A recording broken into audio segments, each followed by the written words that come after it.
성도 여러분 안녕하십니까? 네 번째 시간을 맞이했습니다. 이번 기도주일 동안에 제가 택한 전체 제목은 주요 관심사에 관한 연구입니다. ABC. ABC라는 말은 첫 단계이기도 하고 또 가장 중요한 것입니다. 그렇게 해서 6개의 중요한 과제를 제가 선택했고, 이 제목들은 평상시에 저를 많이 관심 갖게 하고 또 이것이 뭔가 또 염려스러운 마음으로 연구하던 주제여서 여러분들과 함께 나눔으로 은혜가 되기를 바랍니다. 오늘은 네 번째 시간으로서 성경 숫자학 이해의 ABC입니다. 성경 숫자학, 좀 생경한 단어이죠. 성경에는 많은 수들이 포함되어 있습니다. 하나부터 해가지고 하나, 둘, 셋, 넷 많아요. 많게는 2300도 하나의 수잖아요. 14만 4천도 하나의 수잖아요. 이런 것들은 왜 중요하며 또 그 의미는 무엇인가를 생각하는 것입니다. 그래서 성경 숫자학에 대한 연구가 아주 많이 나와 있습니다. 특별히 미국에 계신 여러 성도님들은 영어로 된 책을 많이 접할 수 있으니까 오늘 소개하는 책들을 관심 있으시면 찾아보기를 바랍니다. 먼저 Numbers in Scripture라는 책이 있습니다. 이게 아주 유명한 책입니다. 이 책은 한국어로도 번역되어 있습니다. Number, 숫자잖아요. In Scripture, 성경에 나타난 수. 우리말로 번역된 책은 성경에 나타난 숫자 해설 이렇게 되어 있습니다. 이런 책이 있고, 또 다른 책에는 축복과 저주를 숫자로 구별하는 지혜. 이것도 성경의 숫자와 관련된 책이고, 그 다음에 네 번째는 성경 속 수의 신비. 수는 참 신비스러운 거예요. 수를 이게 풀어놓고 나면 굉장히 신비스럽다는 생각을 하게 됩니다. 그런 취지로 되어 있고, 그 다음에 성경 숫자의 영적 비밀, 이런 책도 있습니다. 한국 사람이 쓴 책인데 그런 책도 있고, 또 하나 아주 오래됐지만 유명한 책은 Biblical Numerology라는 책입니다. 본격적인 성경 숫자학이에요.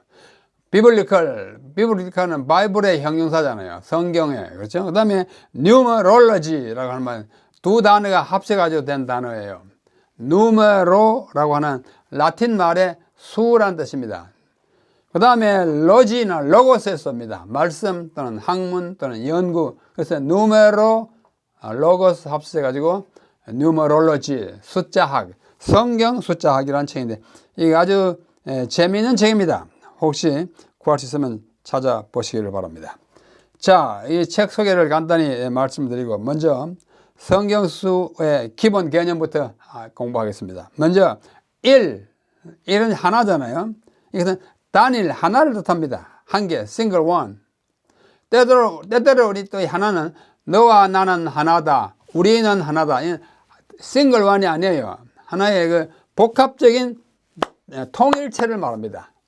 우리 한국에서 남과 북은 하나잖아요. 원래 한민족이잖아요. 그러나 엄연히 두 정치, 말하자면 세력이 있습니다. 정체가 다른 두 나라가 있어요. 그러나 우리 하나라, 통일을 잡고 있는, 통일이라는 뜻의, 연합이라는 뜻의 하나도 있고, 그야말로 딱 하나인 단일 하나도 있습니다. 그래서 single one하고 united one을 나눌 수 있어요. 히브리 말에도 야히드라는 말이 있습니다. 야히드라는 말은 단일, 유일을 말합니다. 하나를 말해요. 그러나 에하드라고 하는 그것도 하나인데 그것은 통일 또는 연합된 하나입니다. 유나이티드 된 거예요. 예를 들면 신명기 6장 4절에 보면 이스라엘아 들으라 쉐마 이스라엘 아도나이 엘로헤이누 아도나이 에하드 이스라엘아 들으라 우리 하나님 여호와는 하나이신 여호와시니. 이때 하나는 에하드예요. 에하드는 통일된 연합체로서의 하나입니다. 아직 헛 하나가 아니에요. 하나님은 헛 한 분 아니잖아요. 삼위에 계시잖아요. 그래서 에하드는 통일의 하나이고, 아까 말씀드린 야히드는 유일이에요. 유일이에요. 우리가 한 하나님이라 하지만 하나님의 존재 안에 삼위가 계신다는 것을 생각할 때는 복합체로서의 하나를 뜻하는 에하드가 사용되었다는 것을 우리는 알 수 있습니다. 또 창세기 2장 24절에 보면 하나님께서 아담과 하와를 지으신 다음에 이렇게 선언합니다. 이러므로 남자가 부모를 떠나 그 아내와 연합하여 둘이 한 몸이 이룰지로다. 한 몸을 이룰지로다. 이 에카드예요.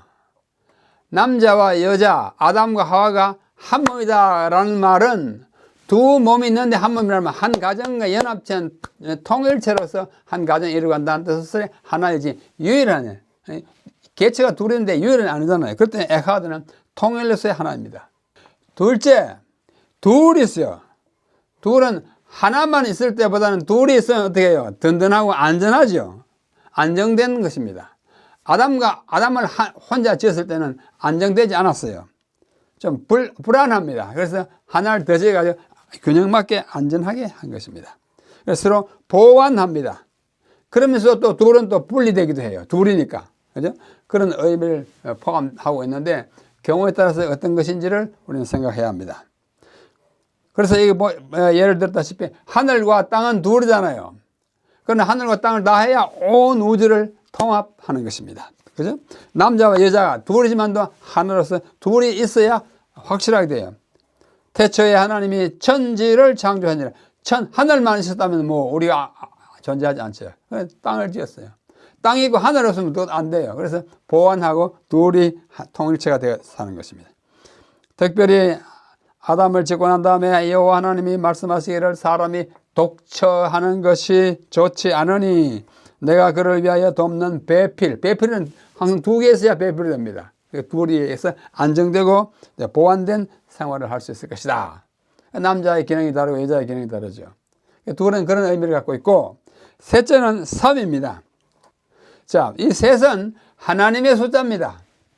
하나님이 삼위이세요. 성부와 성자와 성령. 하나님 이 세 위 중에 한 이라도 빠지면 하나님의 온전한 모습이 아니에요. 하나님 숫자입니다. 또 하늘 숫자입니다. 성경은 하늘을 세 층으로 나눕니다. 1층, 2층, 3층. 1층은 뭐냐? 이 대기권. 새가 날아다니고 또 비행기도 날아다니는 이런 지상에서 한 몇 킬로 그 사이. 그 다음에 그 위에 성층권, 무성권 이래가지고 별들이 많이 있는 거기에는 대기권하고 다릅니다. 공기가 없잖아요. 그 다음에 그보다 더 먼 하늘, 그걸 우리가 셋째 하늘이라고 합니다. 바울이 자기의 경험을 말하면서 그렇게 말씀하신 적이 있습니다. 고린도 후서 12장 2절에 보면 내가 셋째 하늘에 간 사람을 안다. 자기의 경험을 그렇게 말했어요. 이게 하나님의 숫자이고 하늘의 숫자입니다. 그 다음에 네 번째는 반대예요. 하나님 숫자가 아니고 사람의 숫자입니다. 또 하늘의 숫자가 아니고 땅을 가리키는 숫자입니다. 그래서 땅과 사람을 가리킵니다. 사방, 동서남북, 이 땅을 말할 때 사방에서 왔다 그러죠. 그 다음에 전후, 좌우, 이 공간을 말합니다. 그 다음에 사람은 뭐래요? 남녀노유. 모든 사람을 가리킬 때 남녀노유. 그럼 다 포함됩니다. 부모, 자녀 다 포함합니다. 그 다음에 저 사람 사지가 멀쩡한데 그러면 몸이 건강한데 사람을 가리켜요. 그래서 사무엘하 7장 1절에 보면 여호와께서 사방의 모든 대적을 파하사, 이 말은 동쪽에 파하고 서쪽에 파하고 이게 아니고 사방이라면 온 세상에 말할 때 사방 그렇게 말합니다. 그 다음에 모세가 가로되 출애굽기 10장 여호와 앞에 절기를 지킬 것이니 우리가 남녀노유, 그러면 뭐예요? 모든 사람을 다 가리킬 때 남녀는, 사는 땅의 숫자이고 사람의 숫자이고, 3은 아까 말씀드린 대로 하나님 숫자이고 하늘의 숫자입니다. 그 다음에 다섯은 무슨 뜻인가? 다섯은 두 개의 다섯이 합쳐진 것의 한쪽이잖아요. 그래서 10개 있어야 온전합니다. 그렇죠? 온전한데 충분한데 그 중에 절반이에요. 절반 충분한 것을 말합니다. 이건 때때로 은혜를 말합니다. 5가지 다 했을 때는 은혜가 딱 찼다 이렇게 표현합니다. 사람의 손가락이 5개 합쳐가 10개 되고 발가락도 5개 합쳐가 10개 되듯이 그것은 충만의 절반을 뜻합니다.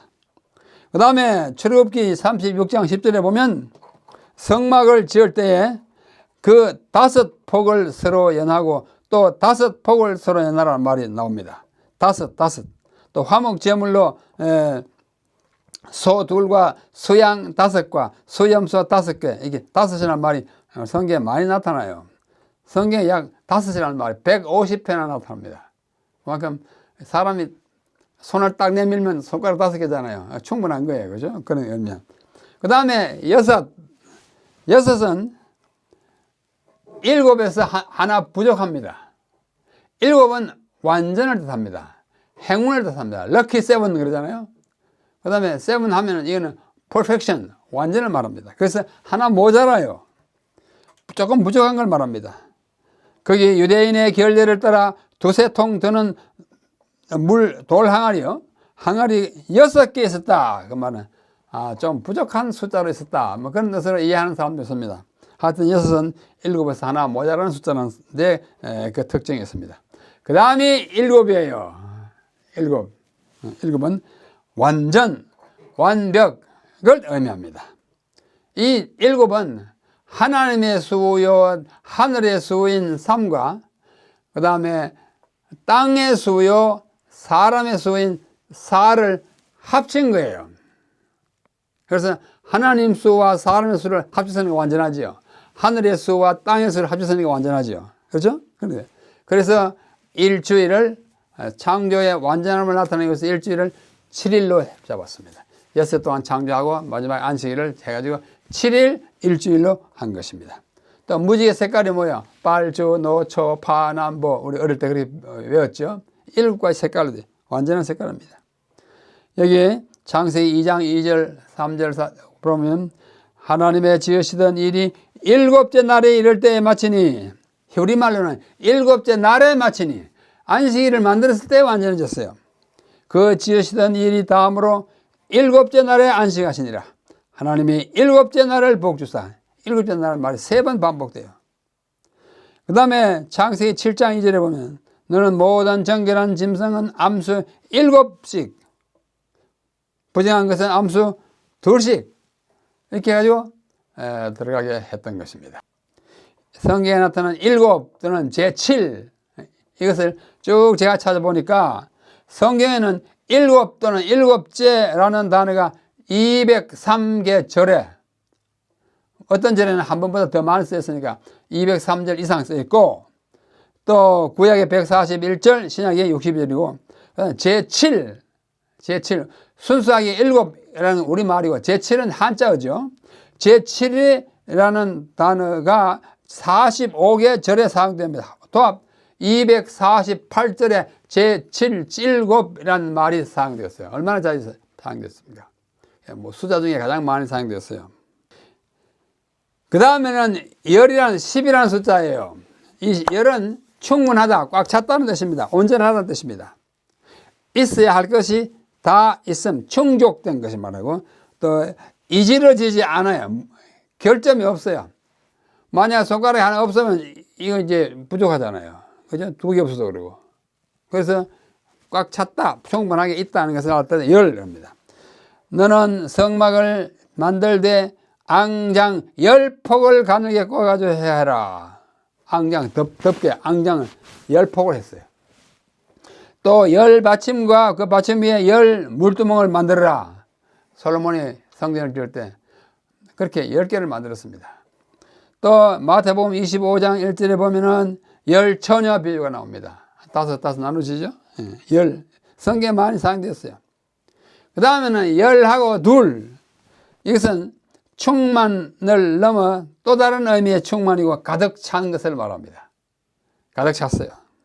하나님의 수 3과 사람의 수 4를 더하면 7 완전이고 곱하면 12 충만입니다. 그래서 1년은 12일이고 일주일은 7일이에요. 그래서 3과 4로 더하거나 곱해가지고 이루어진 것입니다. 성경에 보면 12 또는 12이 포함된 단어가 많습니다. 12달, 12지파, 12제자 다 읽지 않겠습니다. 많습니다. 많아요. 7 다음으로 많이 사용된 것이 12입니다. 그 다음 조금 건너뛰어서 24, 뭐 15도 있고 11도 있겠죠. 사람 수를 세다가. 그러나 그는 그렇게 중요하지 않고 24는 요한계시록에 보면 보좌가 24 보좌라 그랬습니다. 또 거기에 24 장로가 있다 그랬고 또 레위 지파를 나눌 때 24 반차로 나눴다 그럽니다. 중요해요. 그 다음에 25가 나오는데 이것은 제사장이 나이를 먹어서 제사장으로 위임될 때의 나이가 25세였어요. 뭐 30세 된 때도 있습니다만 25세였습니다. 그래서 또 왕들이 즉위할 때 25세였던 사람이 여러 사람이 있어요. 성숙한 단계를 말합니다. 이제 레위인으로 태어났지만은 제사장이 될 만한 그 인생 뭐랄까 준비가 되어 있고 철이 든 때 왕으로서 다스릴 만한 나이가 된 때 25세가 많습니다. 그래서 유다 왕 아마샤, 요담, 히스기야, 요야김, 동방태양 경배자 25인 뭐 이런 등등이 다 25세 또는 25 사람을 나타내고 있습니다. 많이 쓰였어요. 그 다음에 30은 요셉이 총리 될 때의 나이입니다. 그렇죠. 30세에 총리가 됐어요. 마찬가지로 예수님도 그의 봉사를 시작할 때 나이가 30세쯤 됐다고 누가복음 3장 23절 나와 있습니다. 그 다음에 성소의 장의 폭이 30규빗이었고 30세 이상 50세 된 남자를 이제 모아서 수를 셌고 에베멜렉에 30명 사람을 모은 게 있고 은 30을 예수님이 팔려간 얘기에서 나옵니다. 성에 사용된 특별한 의미가 있는 경우도 있고 없는 경우도 있어요. 30 쓰인 경우입니다.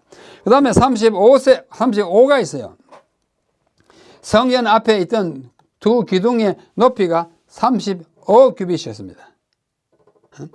여호사밧이 즉위할 때 나이가 35세였습니다. 그런 용례가 있다는 것을 소개해드립니다. 그 다음에 40은 또 많이 나옵니다. 또 의미가 깊어요. 40 또는 40은 사가 뭐예요? 사람의 수, 땅의 수잖아요. 곱하기 10. 사람의 수 곱하기 10, 40이에요. 10은 완성된 걸 답니다. 뭔가 꽉 찼어요. 차긴 찼는데 나쁘게 찼어요. 그래서 이 40은 인간의 한계를 말합니다. 인간이 꽉 찼다는 말, 인간이 올 때까지 왔다는 것입니다. 죽음에 이르는 수입니다. 자, 홍수가 40일 동안 났어요. 죽음에 이르는 수입니다. 모세의 생애가 40으로 나누어집니다. 애굽에서 40년, 광야에서 40년, 미디안 광야에서. 그 다음에 이스라엘 백성들을 이끌고 오면서 40년, 40. 아주 고생 많이 한 숫자입니다. 모세의 금식을 40일 시내산에서 두 번 했어요. 광야 생활이 40년, 정탐꾼들이 가나안 들어가서 40일 동안 하고, 여호수아의 나이가 40대에 왔고, 사사시대에 또 40년 이야기가 많이 나옵니다. 특별히 바울의 경험에 있어서 40은 아주 중요해요. 거기 고린도후서 11장 24절에 보면 내가 유대인들에게 40에 하나 감한 매를 5번이나 맞았다. 40에 하나 감으시면 얼마예요? 39대 이 태장을 맞았어요. 바울을 엎어놓고 39대를 때렸어요. 40에 하나 감한 매를 왜 때렸냐? 40살까지 때리면 이 사람이 죽는다고 생각했어요. 죽기 직전까지 때린 것이 39차례입니다. 그걸 5번 했으니까 전부 얼마예요? 195대 맞았어요. 한꺼번에 맞았으면 죽었을 겁니다. 5번에. 얼마나 많은 고통을 했는지 몰라요. 그 다음에 49. 7 곱하기 7이잖아요. 완전 곱하기 완전이에요. 정말 완전한 거예요. 7절. 이게 49일만 오죠. 요절로부터. 초실절로부터. 그 다음에 오순절이 역시 77절입니다. 그 다음에 희년도 49년 만에, 50년 만에 왔다 하지만은 제 50년은 그 다음 희년에 1년이기 때문에 찬수로는 49년이 1주기입니다. 그 다음에 70이 나와요. 7 곱하기 10인데 완전 곱하기 충분해요. 70세, 개난과 데라가 70세에 뭘 했다. 70일 곡 했어요. 70일 동안 요셉이 그 아버지 야곱이 죽고 난 다음에 70, 그 다음에 70왕, 70주의 나무, 장로 70인 뭐 많이 나옵니다. 70제자도 나오고. 그 다음에 100은 15 곱하기 10이죠. 충분히 곱하기 충분해요. 꽉 찬 걸, 이 100을 우리 한국어의 고유한 말로 옛날에 고어로서 뭐라 합니까? 100은 뭐야? 온 그죠? 온 백성. 꽉 찬 걸 말합니다. 100이 온이에요. 그 다음에 아주 재미있는 숫자가 있어요. 153마리의 고기.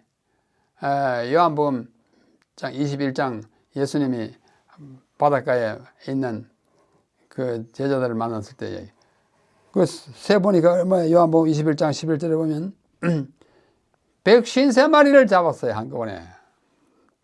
왜 153마리라는 말을 요한이 특별히 고기를 뭐 한 100여 마리 많이 잡았다 그러지 않고 153마리 딱 숫자를 밝혔어요. 이것에 대한 해석이 분분합니다. 뭐 어떻다 많이 끼워 맞춰봐요. 특별히 1 더하기 2 더하기 3 더하기 4 더하기 5 더하기 6 더하기 7 더하기 17까지 하면 이것이 153입니다. 이것에서 사람들이 뭔가 답을 얻으려고 노력하는데 뭐 그렇게 만인의 공감을 얻을 답을 아직도 못 얻었어요. 그런데 153을 아람어라고 하는 언어로 이걸 딱 써놓고 그 아람어 글자가 나타내는 각각의 수를 다 더하면 153인데 그 글자가 뭐냐면 하나님의 아들들이라는 단어를 글자풀이 하면 153이 된다고 합니다. 그것이 물고기 153마리하고 무슨 관계가 있는지는 잘 알 수가 없습니다. 그 다음에 360이 나오잖아요. 360은 우리가 잘 아는 대로 1년이라고 하는 해의 날수입니다. 엄격하게 말하면, 천문학적으로 말하면 1년은 365일, 5시간, 뭐 48분, 40 몇 초, 뭐 이렇게 나오잖아요. 그래가지고 그 360일을 하고도 5일 더 남는 걸 더 합쳐가지고 하루를 더 더해가지고 5년 만에, 4년 만에 윤년을 하나씩 쓰지 않습니까? 그래서 이 360은 이제 1년 중에서 12토막 내는 한 달, 그 한 달이 30일로 되어 있어가지고 곱하기 하면 360일 된 1년의 숫자로 일반적으로 알면 됩니다. 1년을 말합니다. 그 다음에 아주 큰 수로 깡총 뛰는데 그 수가 1000입니다. 1000. 예, 1000은 뭐야? 10 곱하기 10 곱하기 10이잖아요. 예? 충분 곱하기 충분 곱하기 충분이에요. 자, 시편 90편에 보면 주의 목전에는 1000년이 지나간 어제 같으니 1000년 예, 비유적인 말이에요. 그게 1000이 한번 나오고 그 다음에 1000이 아주 의미 있게 나오는 것은 요한계시록 20장입니다.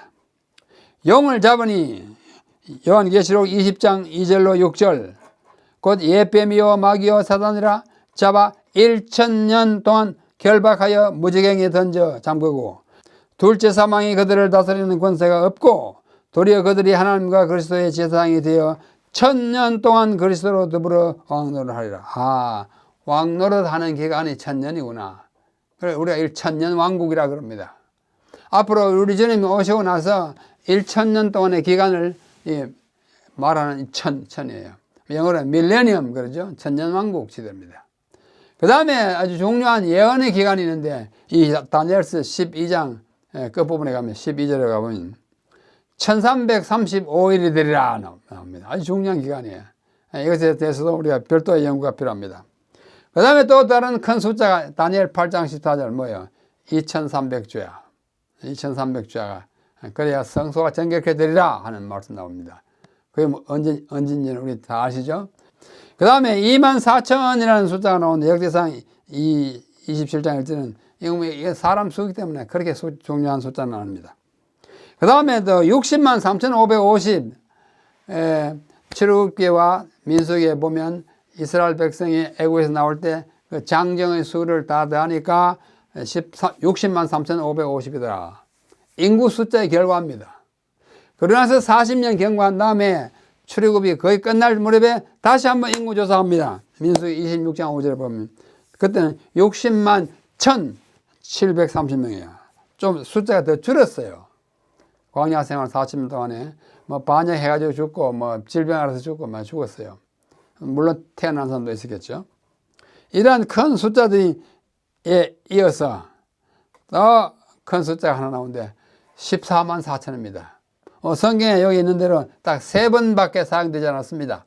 어디 있어요? 요한계시록 7장 그리고 14장에 3번만 나와요.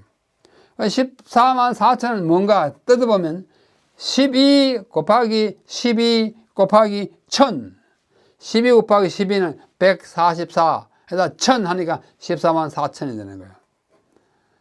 이 사람들의 신원에 대해서는 예수님을 끝까지 따라가는 자라 요한계시록 7장과 14장에 잘 나타나 있습니다.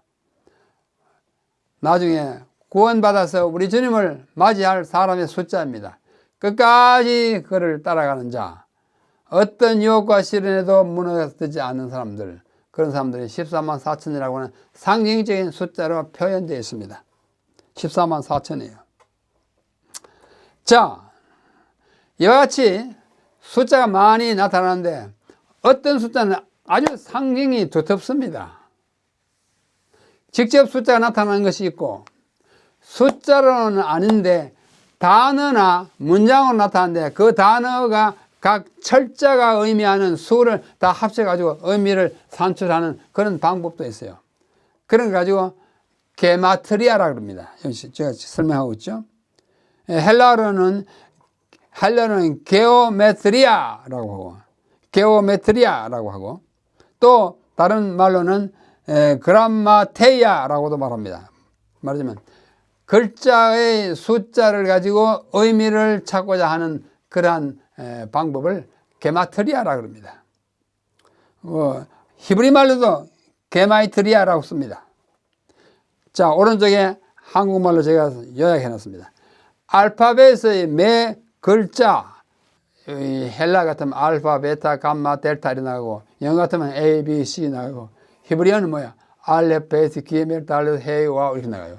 근데 그 각 글자가 숫자를 대표해요.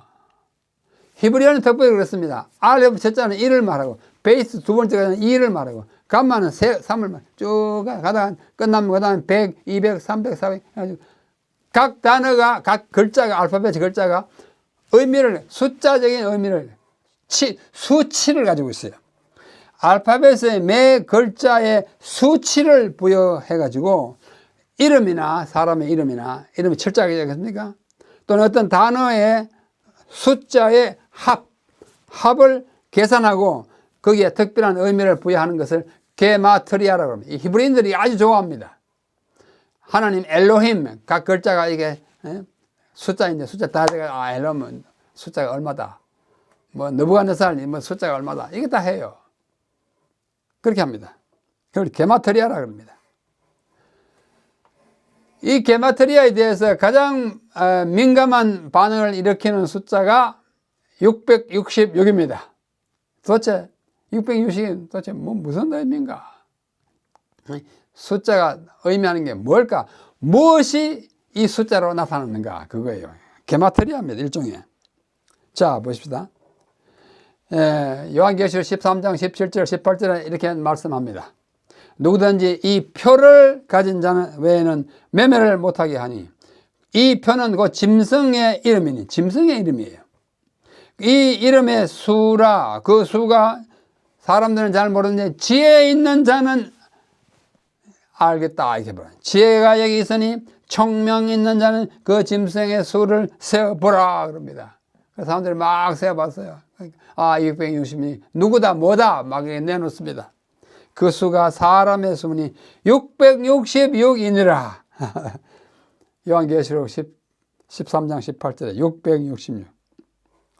이 666을 풀이하기 시작한 사람이 많아요. 초기 교회부터 있었는데 그러나 여기에서 보는 바와 같이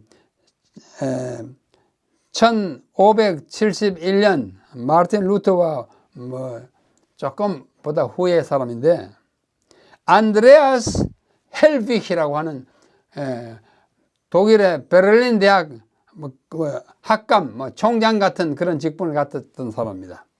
언어학자이고 고전학자이고 독일어 어원 사전을 만들었고 또 헬라어 어원 사전도 만든 언어학자였어요.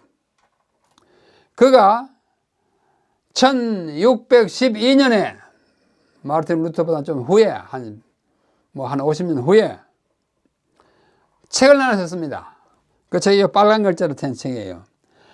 안티크리스투스 로마누스, 로마인 적그리스도라는 책을 하나 썼어요. 그 책에서 666이 뭐냐?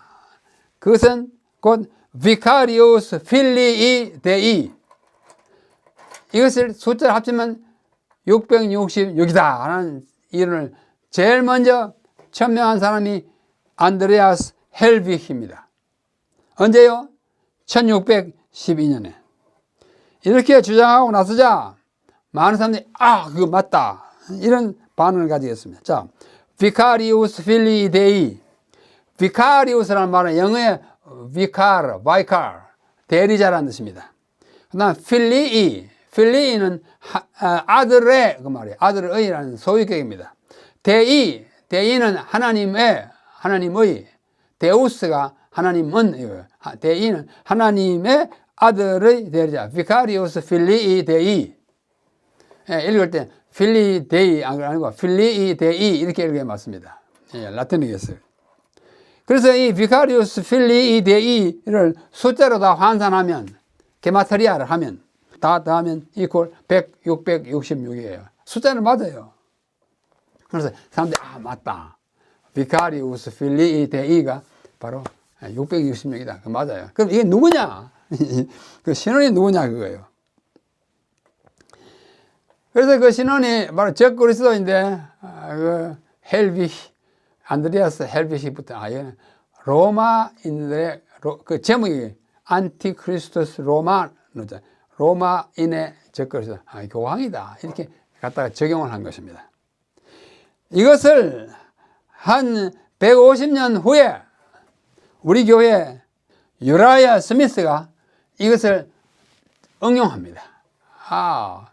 헬비히가 한 그거 맞다. 이 교황이 바로 666이다.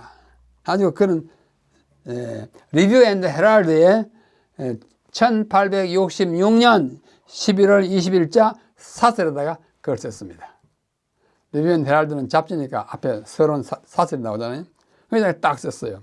그러고 나서 이제 세월이 좀 많이 지난 한 30년 지난 후에 1897년에 다니엘과 계시록이라고 하는 주석책을 쓰면서 유라야 스미스가 또 666을 교황이다 하는 것을 거기다 못 박아냈습니다. 그 다음에 이것에 거의 비슷한 동조한 의견을 가진 사람들은 윌리엄 밀러, 오티스 니콜스, 존 앤 앤드루스, 그 다음에 레로이 프룸 이런 분들이 그게 맞겠다 동조했습니다. 그런데 그에 대하여 좀 반론을 제기한 사람들이 있어요. 그건 아닌 것 같다. 확실하게 말할 수 없다.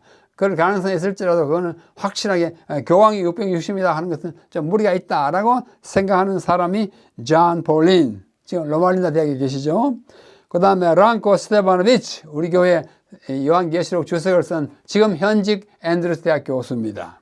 그 다음에 앙헬 로드리게스, 이분 아주 유명한 학자예요. 제가 잘 아는 친구인데 이분도 이 요한계시록 13장 18절에 나오는 660명을 교황에다 적용하기를 주재하는 사람 가운데 포함됩니다. 그 다음에 윌리엄 G. 존슨, 이분도 아주 유명한 우리 교회 학자죠. 그 다음에 머빈 맥스웰, 돌아가셨지만 그리고 또 우리 한국인 또 이 목사님 한 분도 이건 좀 무리가 있다 이런 편에 서 있습니다. 그 다음에 아니다, 이건 아무래도 맞다. 윌리엄 셰이 돌아가셨지만, 그 다음에 마크 필리 목사님, 그 다음에 잭 블랑코 아주 유명한 학자였습니다. 그 다음에 제랄 담스틱 아직 살아있고요. 에드윈 데코크, 이 사람은 네덜란드 출신의 학자인데 이분은 한 2년 전에 돌아가셨어요. 근데 이분은 666을 가장 강하게 옹호하고 주장한 분이에요. 미국에 살다 돌아가셨어요. 그 다음에 한국의 우리 안 목사님 이런 분들이 비카리우스 필리이 데이는 660이라는데 심정을 굳히고 있습니다. 저도 그와 비슷한 견해를 가지고 있는데 정말 좀 더 연구를 깊이 하고 있습니다. 아마 맞을 겁니다. 그런데 엘렌 화이트가 어떻게 생각했는가 항상 궁금합니다. 이분이 제임스 화이트 자기 남편과 함께 쓴 하나의 문건이 하나 있어요.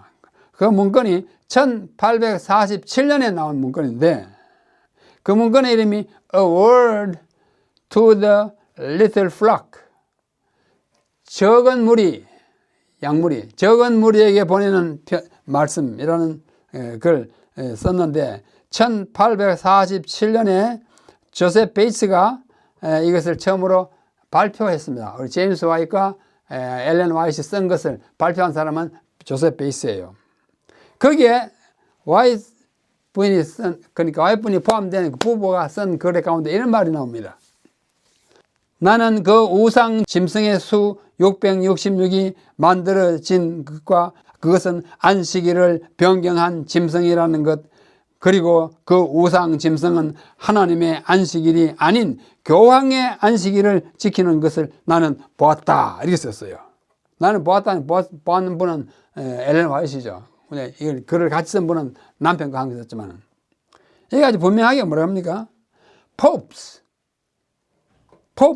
God's Sabbath가 아니고 하나님의 안식이 아닌 교황의 안식일을 지키는 그런 사람들이 있는 걸 봤다. 이것이 엘렌 화이트이 666을 언급한 유일한 케이스입니다. 거기에서 그분은 그 앞서 말한 윌리엄 스미스나 이런 사람들의 얘기를 한 번도 반대한 적 없고 단지 자기가 말씀한 건 하나뿐인데 이게 직접적으로 딱 꼬집어 말하지 않았지만 교황의 안식일을 지키는 사람들이 그 짐승의 숫자인 것을 봤다 하니까 그 교황과 연관이 없지 않은 것을 시사한 것이 분명합니다. 저는 그렇게 믿습니다. 그렇게 했어요.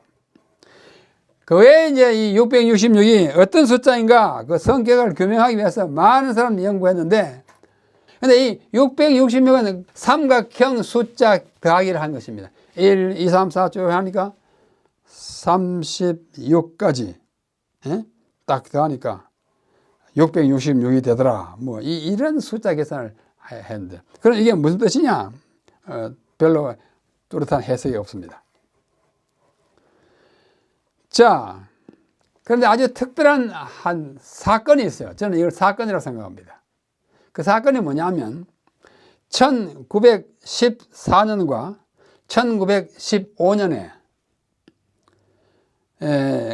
가톨릭 교회의 출판물인 Our Sunday Visitor라고 하는 그 유인물이 있었어요.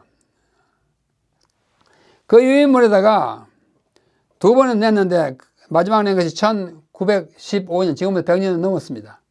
4월 18일자에 다음과 같은 말을 썼습니다. 그 밑에 말을 번역한 것이 오른쪽에 제가 번역한 것입니다. 로마 교황의 칭호는 비카리우스 필리이 데이이다. 써놨어요. 비카리우스 필리이 데이가 뜻이 뭐라고요?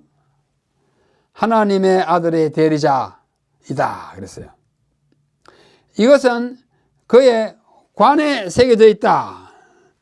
그 글자들의 라틴어 숫자의 값을 모두 합하면 666이 된다 하면서 밑에다가 큰 글자로 써놨어요. 그 밑에 써놨잖아요. 비카리우스 필리이 데이를 숫자로 다 합치면 아까 우리가 본 대로 666이다. 이렇게 딱 써놨어요. 이게 당당히 썼다가 제가 거기 영어로 된 것 중에 세 번째 줄에 한국말로 바로 다음 호인, 그러니까 1915년 4월 18일자에 이렇게 썼는데 그 다음 호에서 이것을 부인하는 기사를 내었어요. 이걸 딱 내놓는 사람들이 그건 아니야. 요한계시록에 봐. 666이 뭐 좋은 숫자인 줄 알아? 그건 짐승의 숫자이고 반역한 숫자야. 이거 아니야. 하니까 취소하는 걸 또 내버렸어요. 두 번이나 우리는 비카리우스 필리이 데이가 교황이라는 것을 믿는다고 딱 냈다가 반대하니까 취소하는 거였는데 이런 해프닝이 벌어졌습니다. 약 100여 년 전에. 그러니까 가톨릭 교회 지도자층의 어떤 사람 일부는 그것이 그렇다고 한번 했다가 반대하는 사람들에게 혼이 났던 것입니다.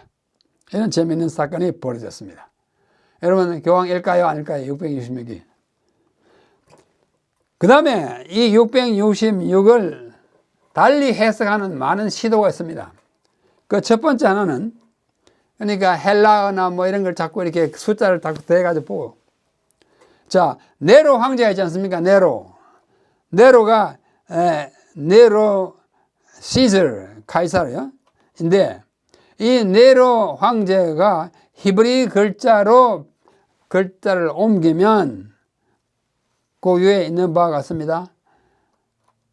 NRON, 네론, 그 다음에 카이사르, 그 다음에 QSR 이렇게 돼요.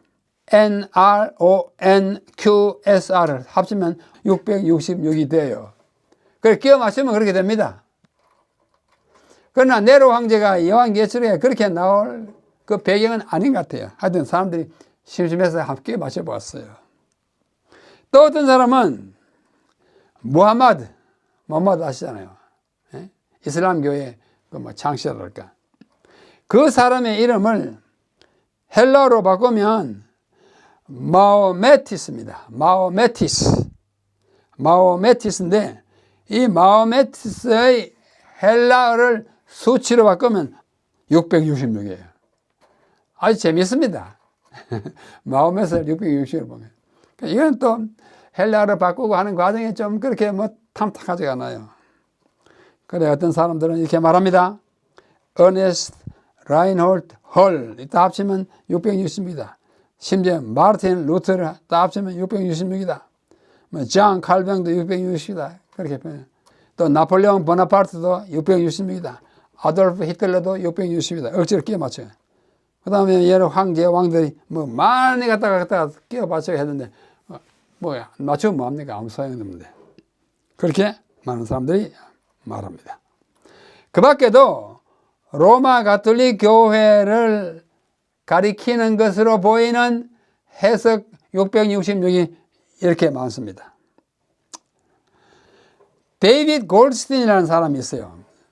1958년에 돌아가신 분인데 그는 유대인이었고 11살 때에 학교를 중퇴하고 그 후에 가톨릭 교회로 개종합니다. 유대인이 가톨릭 교회 되는 아주 희귀한데 이 사람이 이렇게 학교에 딱 집어치고 유대인 떠나가지고 천주교를 갔어요. 천주교에 딱 가서 보니까 어때요? 재림교회에서 자꾸 천주교회 교황을 비카리우스 필리 데이라고 막 하니까 미워가지고 재림교회를 아주 증오했어요. 그래서 비카리우스 필리 데이를 딴 데 한번 끼워 맞춰보자 하고 골똘히 연구한 끝에 그것을 LNG 화이트에게 적용하고자 애를 썼어요. 그 사람의 심리를 우리가 이해할 수 있습니다. 그래서 1935년 6월 20일자 편지에 다음과 같이 풀었습니다.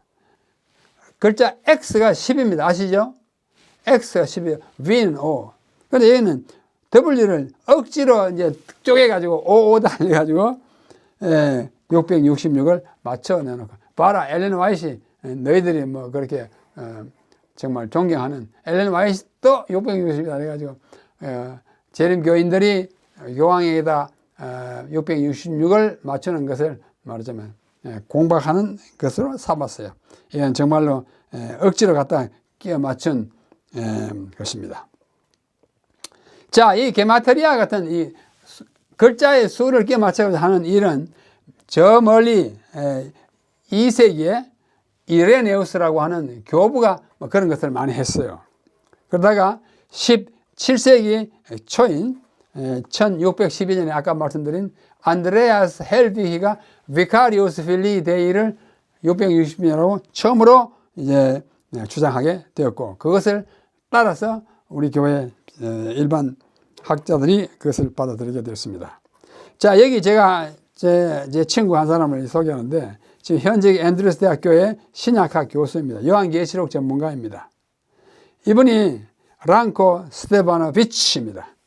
유고 출신인데 이 사람이 쓴 요한계시록 책이 우리말로 번역되었어요. 예수 그리스도의 계시 스테파노비치가 번역하고 하홍팔 도현석 두 교수가 번역한 것이 나와 있습니다. 또 이분이 쓴 책 중에 좀 간소화된 요한계시록이 있어요. Plain Revelation, 알기 쉬운 요한계시록인데 이것은 우리 로말린다에 계시는 장건청 박사님이 교수님이 번역하셨습니다. 주로 젊은 층 고등학교 학생들을 위해서 한 것인데 이것을 장 박사님이 번역해가지고 한국에 있는 고등학교 1학년 3년 학교 학생들에게 다 해마다 무료로 보고합니다. 이걸 바로 알아야 끝까지 재림신앙을 유지할 수 있다는 것은 그 신념하에 굉장히 참 아주 정말 헌신적인 일을 하고 있는데 그분이 직접 번역하신 책이 알기 쉬운 요한계시록입니다. 그 다음에 유대인의 눈으로 본 요한계시록이라는 작 두캉이라고 하는 유대인이잖아요. 앤드루스 대학 교수 하시다가 은퇴하신 분인데 유동기 교수의 번역으로 나와 있는데 아주 참고스러워 훌륭합니다. 그 다음에 요한계시록의 위대한 사랑 이야기 리히텐 월터라고 하는 미국에 있는 우리 교회 목사가 쓴 것인데 우리 도현석 교수가 번역하신 다 참고할 만한 종류의 책입니다. 자, 우리 교회 이렇게 또 한 분은 아까 말씀대로 존 폴린 우리 요한계시록에 깊은 연구를 하고 있습니다. 2000년 이후에 나온 책들이에요. 또 여기 이상락 목사님이 쓴 요한계시록 주석도 있습니다. 자, 아까 사진을 얼굴을 보였던 그 랑코 스라모비치는 이 666에 대한 좀 회의적인 자세를 가지고 있습니다. 그 이유는 다음과 같습니다. 교황의 3층 관에 티아라라고 하는 3층의 관에 그것도 주교가 쓰는 그 머리 관에 비카리우스 필리이 데이라고 하는 문구가 적혀 있다는 문서화된 증거가 없다 그럽니다. 문서화된 거는 뭐 아까 말씀한 그 선데이 비스트밖에 없어요. 그런데 과거에 몇 교황이 그렇게 불리운 것은 사실이지만 항상 그렇게 부른 거 아니니까 우리가 그것을 확정적으로 부르는 것에는 좀 어려움이 있다 이런 태도를 가지고 있어요. 그리고 요한계시록에는 게마트리아가 사용된 적이 없다 그럽니다. 게마트리아 이제 아시겠죠? 단어나 글자의 수를 합쳐가지고 뭘 내는 거. 요한계시록에는 그런 거 없다. 그러므로 666도 게마트리아로 풀면은 곤란하다 이런 생각을 가지고 있어요. 그 다음에 어떤 언어로 계산해야 하는지 명시되지 않다. 우리가 지금 계산하는 것은 라틴어예요. 라틴어. 그러나 신약을 쓴 언어는 헬라어예요. 그리스어예요. 영어도 아니고.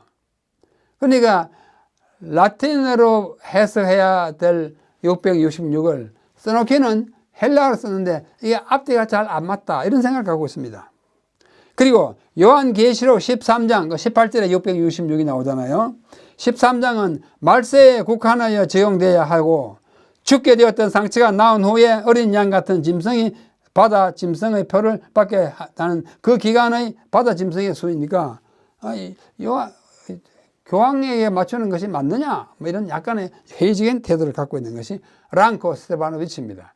그래서 그가 쓴 요한계시록 주석에는 660명에 대한 명쾌한 해석이 결여되어 있습니다. 그래서 우리 교회 학자들 간에 약간 이렇게 주장이 좀 달라요. 자, 666이 성경에 다른 세 개의 본문이 더 있습니다. 솔로몬의 세입금 중수가 666금 달란트에 있다. 이것과 요한계시록 666은 아무 상관이 없어요. 그 다 받쳐지는 금수를 했으니까 666금이었고 그것이 사무엘상과 역대하에 나오고 그 다음에 아도니감의 자손의 수를 세니까 666명이었다. 이것도 나오는데 이것도 전혀 관계가 없습니다. 그 다음에 6이요. 이제 랑코 스테파노비치의 그 주장을 제가 좀 소개하는 것입니다. 바벨론의 숫자다 그거예요. 고대 바벨론의 계산법은 6과 60으로 나누어지는 60진법입니다. 60진법이에요. 오늘날에도 각도가 90도잖아요. 그죠? 다 한 바퀴 돌면 180도, 360도 그러잖아요. 그다 6진법입니다. 시간도 1시간은 100분이 아니고 60분이고 1분은 60초잖아요. 60진법이에요. 그것을 오늘날도 사용하고 있습니다. 1년은 절기로 24절기, 그것도 6의 배수예요. 그렇죠? 바벨론 만신전에 주 신의 수가 6명이에요. 또 느부갓네살 금신상의 높이가 60규빗이고 그 너비가 6규빗이에요. 다 6으로 되어 있습니다. 이 바벨론 숫자다 그거예요. 그건 맞습니다. 그런데 666이 다 바벨론 숫자일까? 알 수가 없어요.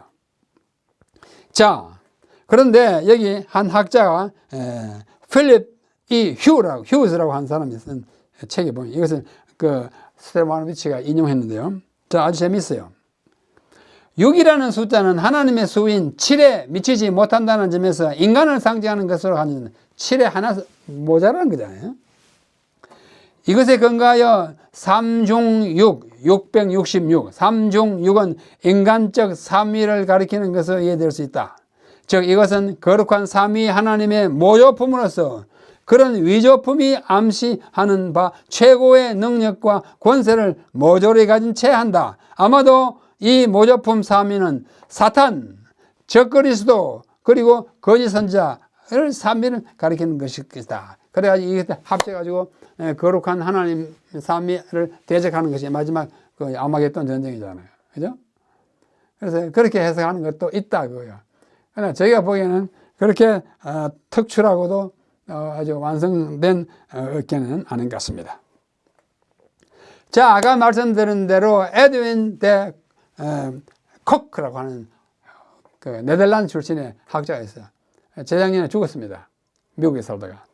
그는 The Truth About 666 and the Story of the Great Apostasy 대반역의 역사 이야기라는 874페이지짜리 큰 책을 썼습니다. 세 권으로 나눴었어요.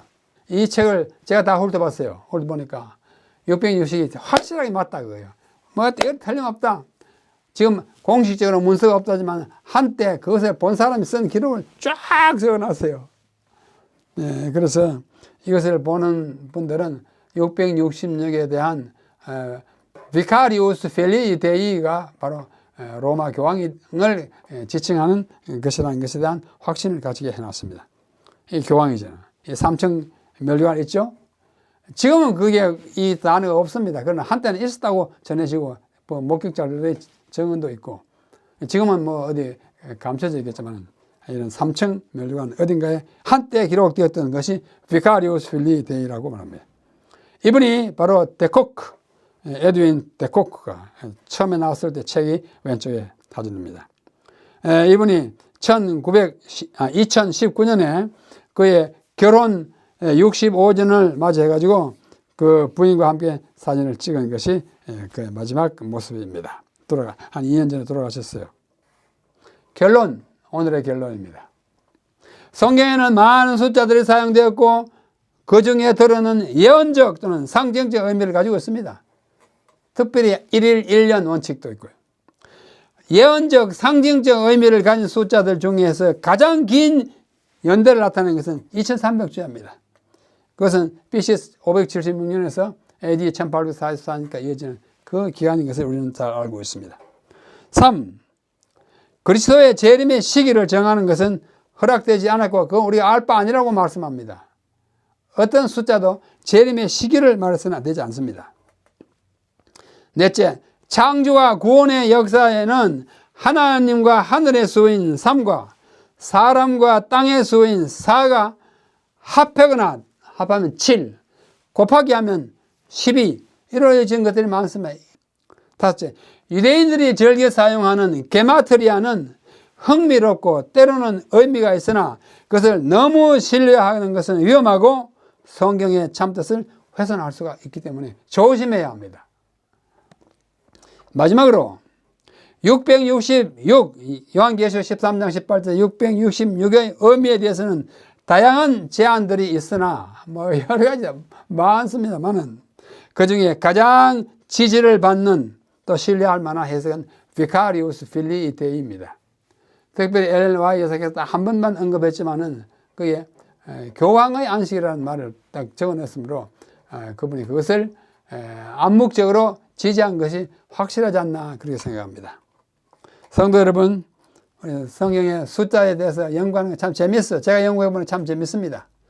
그러나 그것에 우리의 목숨을 걸지 말고, 하나의 주장을 가지고 뭐 싸우지 말고, 그런 뜻을 우리가 좀 점잖게 이해하면서 660명이 이건 하나님의 원수의 세력이라고 하는 걸 우리가 인식하는 가운데 우리가 정말 재미있고 또 유익한 성경 연구가 되기를 바랍니다. 다 함께 기도하고 마치겠습니다.